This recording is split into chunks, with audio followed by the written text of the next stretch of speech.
자, 얼마 전이죠. 지난 5월 6일 토요일이었습니다. 텍사스 달라스 교회의 대형 쇼핑몰, 아마 뉴스를 보셨을 텐데 앨런 프리미엄 아울렛에서 총기 난사 사건이 발생했습니다.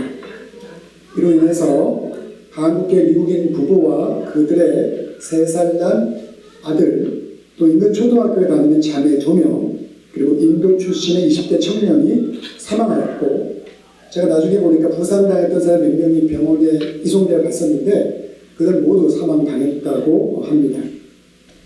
자, 이들 모든 희생자들은 주말을 맞이해서 가족, 친구들과 즐거운 쇼핑의 시간을 보내고 있었습니다. 그런데 그들에게 비극적인 사건이 일어난 것입니다.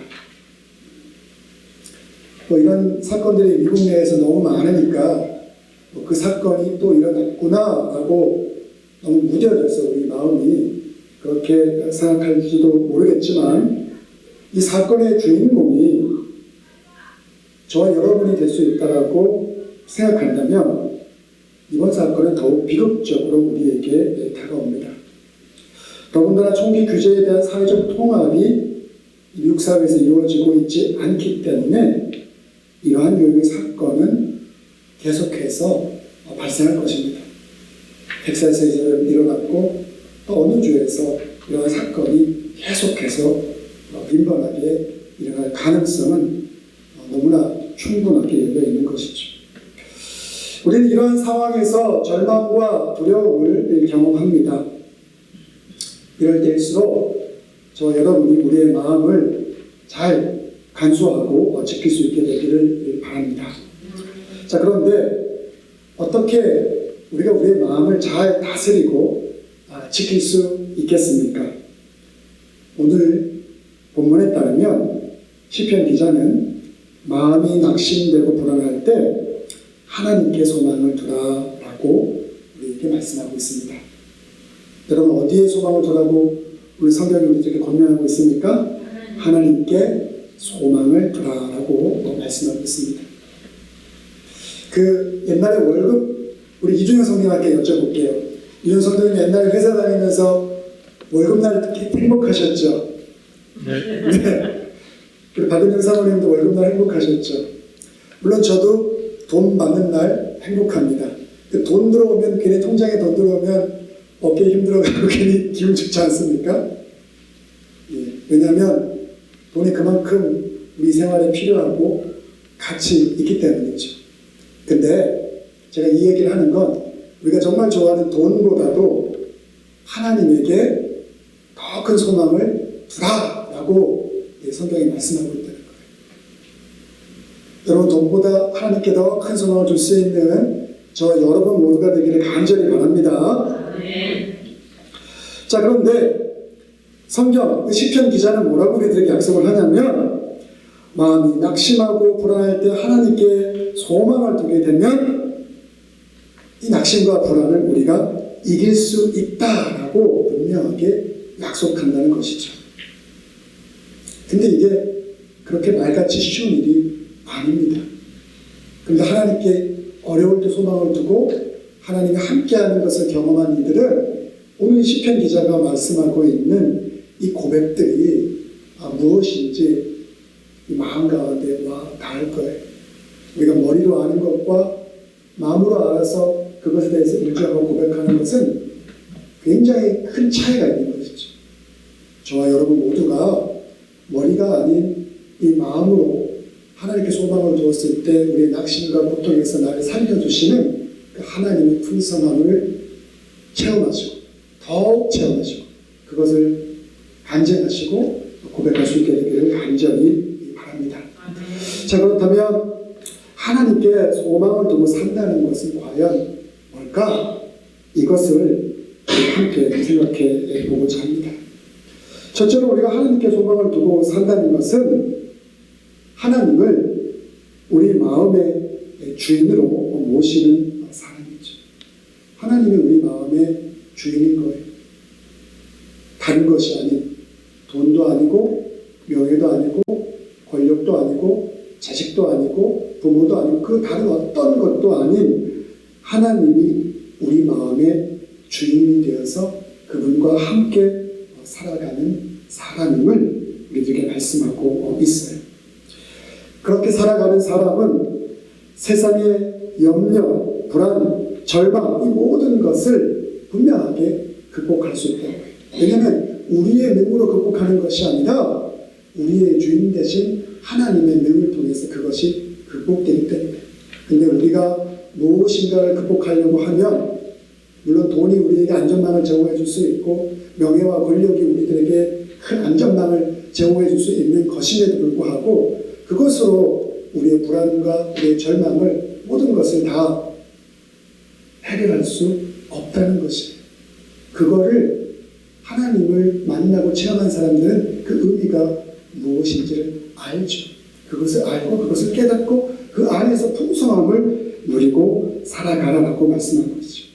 근데 왜 하나님이 우리의 주인이 되었을 때 이러한 모든 것들을 이겨낼 수 있는지 아십니까? 간단해요. 우리가 오늘 어머니 날이지 않습니까? 어머니 하면 제일 먼저 떠오르는 게 어떤 단어가 떠오르죠? 어머니의 사랑, 어머니의 희생, 어머니의 헌신. 우리가 이것들을 떠오르게 되죠.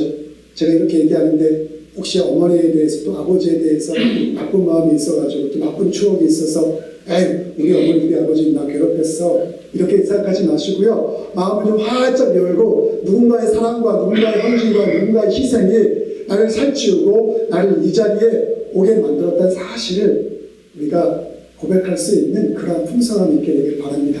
성경은 하나님이 사랑의 본체라는 사실을 우리들에게 말씀하고 있어요. 그래서 요한일서 4장 16절 우리가 잘 알고 있는 말씀인데 하나님이 우리를 사랑하시는 사랑을 우리가 알고 믿었노니 하나님은 사랑이시라.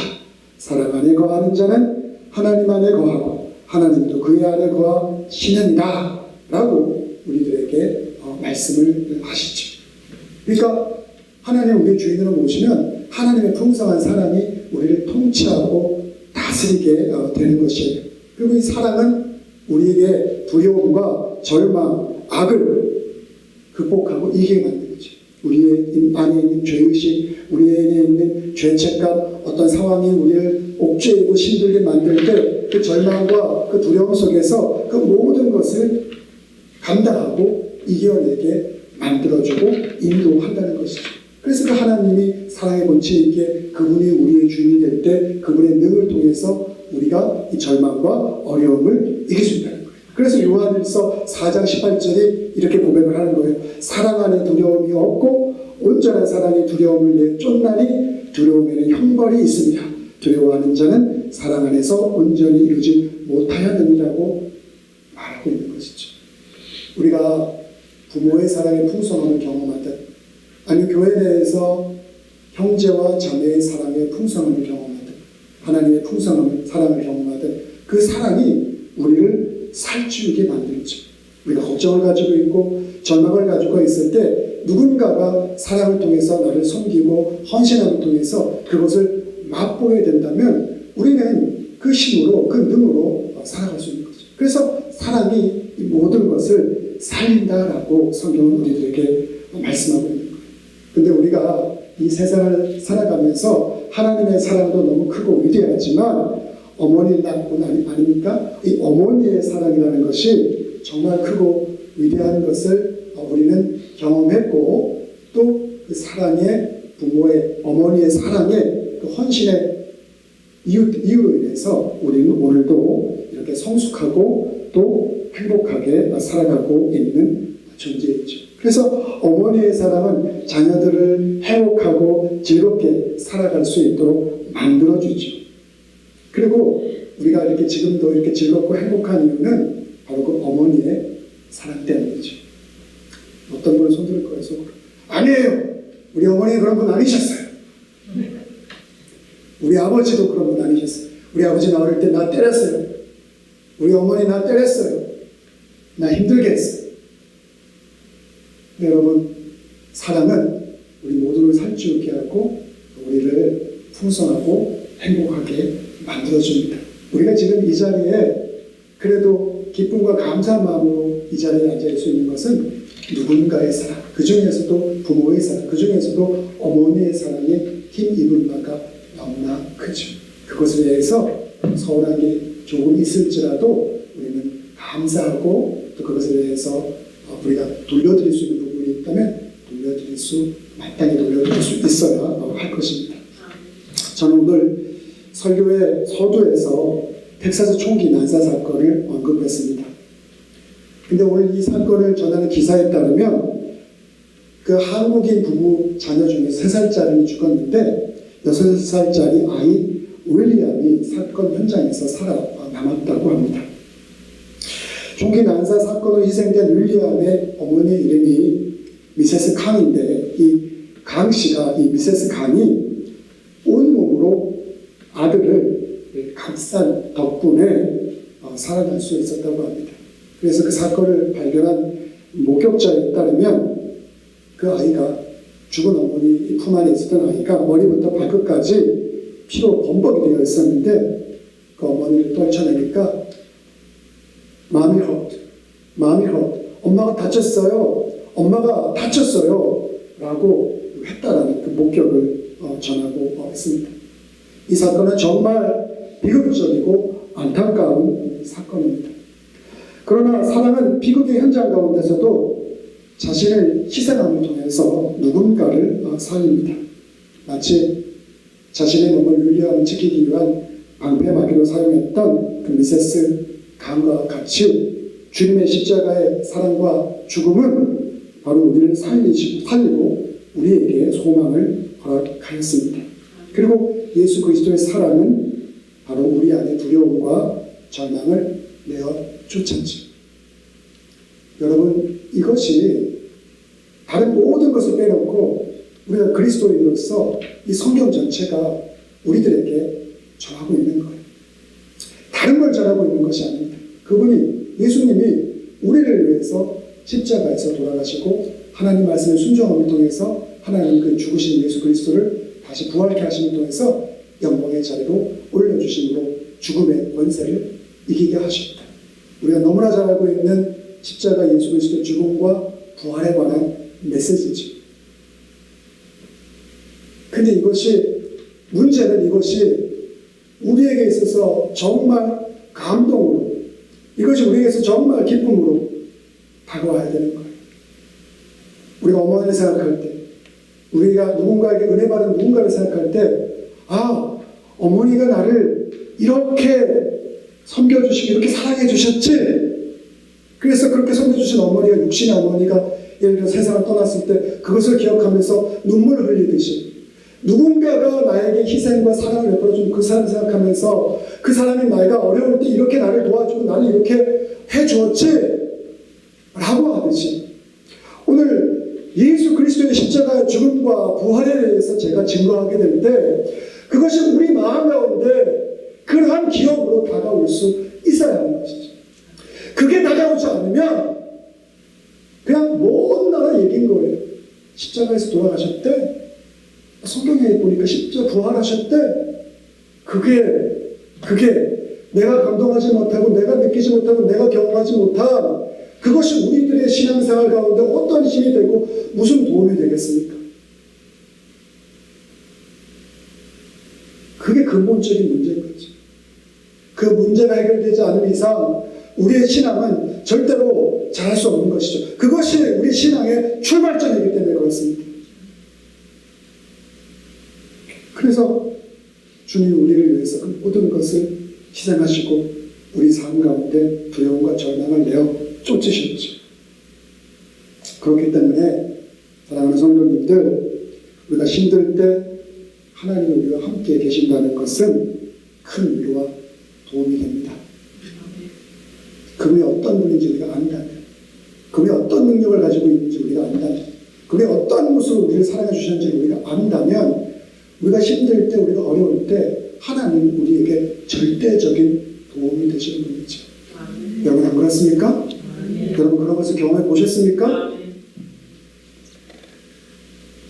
그래서 그런 하나님이 우리 가운데 있기 때문에 우리가 세상 사람들이 볼 때 별거 없어 보여도 우리는 별거 아닌 존재가 아닌 엄청난 것을 소유하고 있는 세상 최고의 것을 소유하고 있는 존재라는 거예요. 아멘. 그래서 세상 사람들은 내가 명예가 있고 내가 권력이 있고 내가 힘 있는 사람 앞에 머리 조아리고 그 사람들한테 잘 보이고 그 사람들한테 뭔가 얻어낼 것이 있어서 그 사람들을 쫓아갈지 모르지만 하나님을 믿는 사람들은 그렇지 않죠. 하나님을 믿는 사람은 하나님 안에서 더 큰 풍성함이 있다는 것을 알기 때문에 그런 것에 대해서 집착하지 않는 것이죠. 그래서 꼭 기억하시기 바랍니다. 우리가 하나님을 우리 마음에 모시고 하나님의 사랑과 도우심으로 우리가 그런 믿음을 가지고 살아가게 될 때 우리 주님이 주시는 풍성함을 누릴 수 있는 것이죠. 자, 그럼 두 번째로 하나님께 소망을 두고 살아간다는 것의 의미는 무엇이겠습니까? 우리가 하나님께 소망을 두고 살아간다는 두 번째 의미는 환경을 바라보지 않고 하나님의 말씀 위에 굳게 서는 것입니다. 여러분, 세상을 살면서 우리가 접하는 많은 것들은 우리의 기쁨을 주기보다는 우리의 마음을 좀 심란하게 만드는 것이 많지 않습니까? 여러분, 일주일 동안 여러분들 삶들 한번 생각해 보시기 바랍니다. 자, 우리가 사람을 만나면 말을 많이 하게 되죠. 제가 이 말에 대한 얘기할 때 항상 이렇게 비슷한 얘기를 많이 드리는데, 그리고 우리가 말을 많이 할수록 말로 인해서 우리는 실수를 하게 됩니다. 우리는 말로 다른 사람을 평가하고 정죄하고 소문을 내거나 험담하는 일들을 하게 될 때가 많죠. 또한 우리는 다른 사람과의 만남을 통해서 우리 내면 속에 있는 욕심이 살아나는 것을 통해서 스스로 시험을 당하는 경우들도 있습니다. 물론 제가 이렇게 얘기하는 게 만남의 좋은 기능들, 좋은 만남이 있을 수 있죠. 충분히 있습니다. 언어 생활에도 아주 좋은 언어 생활들이 있을 수가 있죠. 제가 그거 부정하는 건 아니고 좋은 만남을 갖지 말라는 말씀 아니고 좋은 만남은 많이 갖게 되기를 권유합니다. 근데 우리가 사람 많은데 우리 안에 욕심이 살아난다는 것이 어떤 의미겠습니까? 아무리 좋은 만남과 좋은 환경이어도 그 만남 가운데 참여하는 사람의 이 마음의 상태와 자세가 우리가 흔히들 얘기하는 이런 표현, 꼬여 있어요. 꼬여 있어. 시기심과 질투심과 욕심과 나쁜 마음과 탐심으로 꼬여 있다면 그런 마음을 가지고 아무리 좋은 만남을 갖는다 할지라도 그 만남 속에서 그런 상태를 가지고 그 만남에 간 사람들은 좋은 결과들을 가질 수가 없죠. 제가 이게 좋은 만남을 나쁘다는 얘기 아니라 이런 경우들도 우리의 만남 속에서 일어날 수 있다는 거예요. 우리 안에 욕심이 살아날 수 있고 우리 안에 시기와 질투심이 좋은 사람들과의 만남 가운데서도 우리가 꼬여 있다면 그것이 솟구쳐져 나올 수 있다는 것이죠.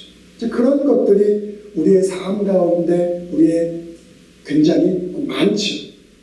자, 그러므로 우리가 이러한 만남 속에서 혹시 실족하고 시험에 들기보다는 그렇지 않은 가장 안전한 것들을 성경은 우리에게 말씀해주고 있는데 그것이 뭐냐면 하나님의 말씀을 간직하고 그 안에서 그 말씀의 확신을 가지고 우리의 환경에 대항할 수 있어야 하는 것이죠. 말씀 안에 서 있어야 된다는 것을 제가 전하고 있는 것이죠.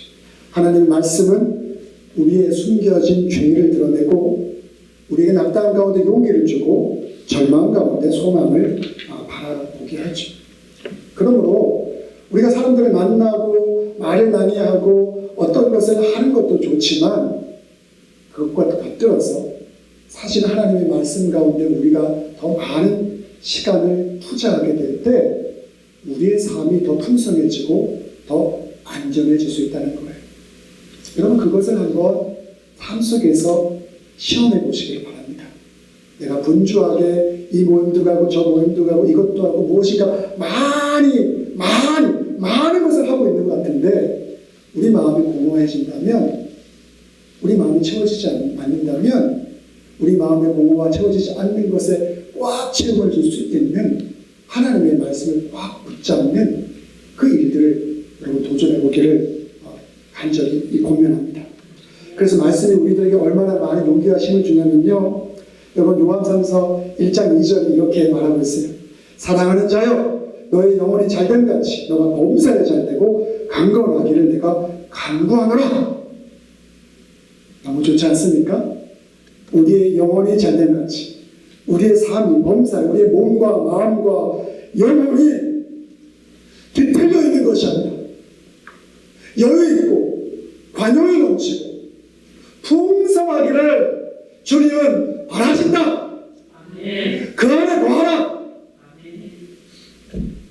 사람들한테 휘둘려서 얇은 귀를 가지고 가서 무슨 이야기를 듣고 마음이 베베 꼬이는 그러한 삶을 살지 말고 하나님의 말씀이 은혜 가운데 더 넓고 더 관용하고 더 큰 그러한 모습으로 풍성함으로 살아가라. 그렇게 권면하고 있는 거예요. 나의 말씀은, 하나님의 말씀은 그것을 우리의 삶 가운데 충분하게 제공해 줄 수 있다라고 약속하고 있는 거죠. 그리고 이사야서 41장 10절 이렇게 말씀하고 있어요. 조용하지 마라. 내가 너와 함께하리라. 놀라지 말라. 나는 너의 하나님이니라. 내가 너를 굳세게 하리라. 참으로 너를 도와주리라. 참으로 나의 의로운 손으로 너를 붙들리라. 두려움이 올 때, 여러분 이 말씀 내 머릿속에 암기하고 있다가 한번 그 말씀이 머릿속에서 딱 떠오를 때 여러분 얼마나 우리에게 힘이 되겠습니까? 난 두려워 죽겠는데 두려워하지 말라. 내가 돈과 명예와 권력을 아닐지라도 세상을 창조한 하나님인 내가 너와 함께하리라. 놀라지 말라. 나는 내 하나님이 됩니다. 내가 너를 굳세게 하리라. 참으로 너를 도와주리라. 참으로 나의 의로운 오른손으로 너를 붙들리라. 여러분 이 말씀을 통해서 큰 위로와 용기를 얻게 되기를 바랍니다. 근데 우리는 세상 살면서 맛있는 것 먹는 거 좋아하죠. 그렇죠? 우리 사모님이 예전에 선생님들하고 함께 서울에 더 현대서울이라고 있었어요. 그 굉장히 큰 빌딩 백화점이 있는데 거기에 그 별 들어가는 거기 가가지고 맛있는 걸 한번 먹고 왔대요. 그 사모님들끼리 선생님들끼리 개가 있어서 거기서 뭐 갔어요. 근데 저는 속으로 아이고 쓸데없이 저거 한 끼 먹는 거 저 몇십만 원씩 예를 들어 사는 거 보면 돈질을 하는구나. 근데 그러면서도 평생 그런 거 안 해봤으니까 한번 해보고 왔길래 아유 잘했다 그랬죠. 제가 우리 아내 비난하려고 하는 얘기 아니에요. 여러분 오해하지 마세요. 근데 우리는 그렇게 맛있는 거 먹고 좋은 거 보고 구경 다니고 우리 육신의 어떤 필요들을 채워주기 위해서 그런데 엄청난 많은 시간과 에너지와 많은 것들을 사용하죠. 그런데 제가 그거 하지 말라는 거 아닌데 그것 중에서도 가장 작은 부분이라도 제발 하나님의 성경 말씀을 읽고 외우고 묵상하는 시간으로 사용할 수 있는 저와 여러분이 되기를 바랍니다. 그리고 그 시간을 통해서 성령님이 우리에게 복 주시는 놀라운 그 복을 체험하게 되기를 간절히 바랍니다. 우리가 이 한 시간 주일날 와서 하나님께 예배드리는데 하나님이 우리에게 주시는 풍성함을 맛보고 경험하고 가야 되지 않겠습니까? 그것을 경험할 수 있게 되기를 바랍니다. 그것이 바로 말씀을 붙잡고 살아가는 거죠. 자, 그리고 하나님께 소망을 두고 산다는 것의 또 다른 의미, 그것은 무엇이냐면 우리가 어려움이 찾아오면 기도하는 것이죠. 기도할 수 있어야 됩니다. 여러분의 기도 생활은 어떻습니까? 여러분들이 기도할 때 하나님이 여러분들의 기도에 대해서 응답해 주신 경험이 있습니까? 아멘. 아멘. 꼭 기억하시기 바랍니다. 우리가 기도해야 그 기도를 통해서 하나님이 일을 행하신다는 것입니다. 우리가 기도해야 우리의 기도를 통해서 하나님이 일을 행하신다. 이거 사실 잊어버리시면 안 되죠. 우리가 주님께 기도한다는 것은 주님을 향한 우리의 믿음의 한 모습이기 때문에 그렇습니다. 기도가 대단한 거 아니에요. 여러분, 우리가 힘들 때 하나님 도와주세요. 그 한마디가 기도인 거죠. 하나님을 찾는 거죠. 하나님이 우리의 상황과 우리의 어려움 속에서 하나님, 살아계신 하나님을 향해서 우리의 마음을 열고 그분을 찾는 거예요. 그것이 여러분 기도죠. 그래서 기도할 때 하나님은 우리의 기도를 들으시고 거기에 대해서 응답을 하죠. 우리가 하나님을 믿지 않는다면, 하나님을 의지하지 않는다면 우리가 하나님을 향해서 하소연이든 무엇이든 할 이유가 없잖아요. 우리가 그것을 한다는 것은 하나님을 향한 믿음이 있기 때문에 우리가 하나님께 그러한 하소연이라도 할 수가 있는 거죠. 그런데 우리가 하나님을 찾지 않고 우리가 하나님께 기도하지 않는다면 하나님께서 어떻게 우리 안에서 놀라운 일들을 보여주시겠습니까? 여러분, 그러면도 우리가 하나님 나한테 무엇인가를 보여주지 않아요 얘기한다는 건 공부 하나도 안 해놓고 내가 100점 받기를 원해야 하는 그런 못된 신바하고 다를 바가 없는 것이죠. 그래서 우리는 마음의 확신과 평안이 올 때까지 하나님 앞에 엎드려 기도해야 됩니다. 우리가 힘들 때. 그럼 하나님이 분명히 우리에게 기쁨과 평안을 허락해 주실 것입니다. 예레미야 33장 3절은 우리에게 말씀합니다. 너는 내게 부르짖으라. 내가 너에게 응답하겠고 너에게 알지 못하는 크고 은밀한 일을 보여주리라라고 분명하게 말씀하고 있습니다. 우리가 강해 보이지만 젊었을 때 우리가 모든 거 하면 다 이룰 수 있을 것 같지만 인간이 할 수 없는 일들은 세상에 너무나도 부지기수로 많죠. 그러나 전능하신 하나님께는 불가능이 없습니다. 그러므로 어려움을 당할 때 낙심하거나 두려워하지 말고 하나님께 나아가 기도할 수 있는 저와 여러분 모두가 되기를 바랍니다. 우리가 기도하면 하나님께서 역사하셔서 문제를 해결하시고 길을 열어 주실 것입니다. 그런데 문제는 우리가 일상에서 규칙적인 기도의 시간을 가지고 기도를 하는 것이 쉽지 않다는 것이죠. 그 때문에 기도에는 인내가 필요합니다. 반드시 기억하시기 바랍니다. 세상 사람들은 우리가 노력해서 명예와 부와 권력을 얻을 수 있다라고 우리들에게 분명하게 이야기하죠. 근데 성경은 우리들에게 그렇게 말씀하지 않습니다. 우리 인생의 성공과 행복은 인간의 능력에 있지 않고 하나님의 도우심이 있다는 것을 성경은 우리들에게 분명하게 말씀하고 있습니다. 저와 여러분은 우리의 능력을 믿고 살아가는 사람입니까? 아니면 비록 우리가 가진 것 없지만 하나님의 도우심을 구하고 살아가는 존재들입니까? 이것에 대해서 먼저 답변해 보시기를 바랍니다. 요한계시록 3장 7절은 우리들에게 이렇게 말씀합니다. 주님께서 문을 열어놓으시면 닫을 자가 없고 주님께서 문을 닫아놓으시면 열 자가 없다. 주님께서 높이시면 낮출 자가 없고 주님께서 낮추시면 높일 자가 없다라고 분명하게 약속하십니다. 여러분, 너희 약속을 믿는다면 우리가 세상 것 의지하기보다 하나님을 제일 먼저 의지할 수 있는 믿음의 사람으로 살아갈 수 있게 되기를 간절히 바랍니다. 아멘. 자, 이제 말씀 좀 정리하고자 합니다. 우리는 무엇에 소망을 두고 살아가고 있습니까? 우리의 삶 가운데는 고통과 환난이 항상 찾아오게 됩니다. 그래서 고통과 환난은 남이 경험하는 어떤 일이 아니라 그 일은 나의 일이 언제라도 될 수 있는 것이죠. 그래서 이웃의 고통을 외면하지 말아야 합니다.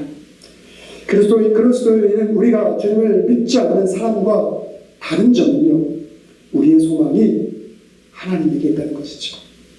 저와 여러분의 소망은 누구에게 있습니까? 주님에게 있습니까? 아멘.